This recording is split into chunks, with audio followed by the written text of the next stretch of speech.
Almost a week ago, the center of attention was on Luka Doncic's poor play, specifically the fact that he was getting targeted endlessly on the defensive end. But as I was watching this game, something else jumped out at me. Besides the fact that the Lakers lost, they turned the ball over 18 times in this game, but the Hornets continue to give them a chance to win the game for one reason: they don't know how to run a fast break. From my count, the Hornets had 13 fast break opportunities. They only converted 4 of them though for 10 points, netting a points per possession of .76. For perspective, the worst team on the fast break, the Blazers, score 1.03 points per possession, and let's just say the film matches the numbers.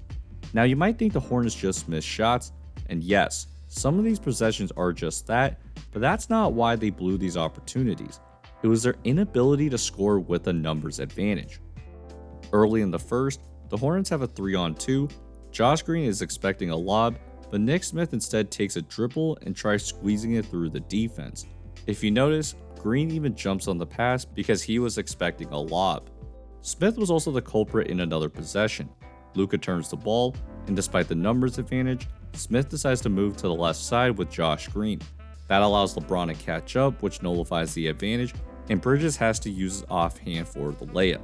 Now, in fairness to Smith, a one-on-one in transition is usually ideal for the offense, unless you're Miles Bridges. The Hornets couldn't score on these power plays because Miles Bridges tends to go in a straight line, so even though he's athletic, a defender can predict where he's going to be if he's never changing direction. In addition, he strangely uses offhand a lot, so you got shots like this. In the second half, he tries to make an adjustment. He's on the break, but he actually passes it this time. The Hornets swing it to the other side and put the Lakers into rotation. Once the ball swings back, Bridges throws a nice pump fake with an open lane, but again, he tries to out-athletic LeBron James, and that's just not going to work. If we take another look, Bridges had multiple options. Remember, LeBron is moving at full speed, so a Euro step or Pinoy step would get around him, or he could have even passed it to LaMelo for an open 3. Instead, he chooses the worst option and he gets swatted away.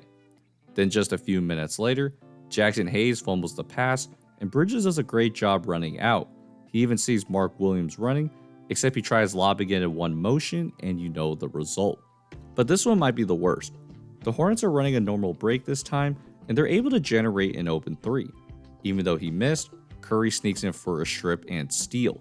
Now, Charlotte has a 4-on-3 in the half court, but instead of telling Nurkic that this guy is open, Bridges calls for the ball, which then allows the Lakers to get back into play.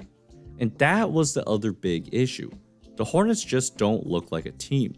Payton's pushing the pace and throws it to Bridges, but Luka saw it the whole way. Now it seems like whatever, but if you notice, Bridges puts his hand up, meaning that he probably wanted Payton to push the issue and then throw a lob. Just a few minutes later, LeBron pulls and misses a 3, and Bridges leaks out.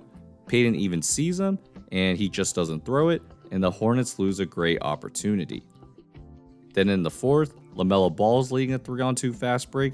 There's a great lob opportunity if he pushes it, but he settles for 3 instead and clanks it.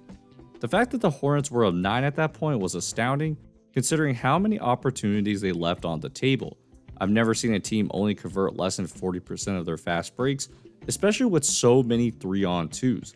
And that's why the Hornets are one of the worst teams in the league. Anyways, hope you guys enjoyed this video.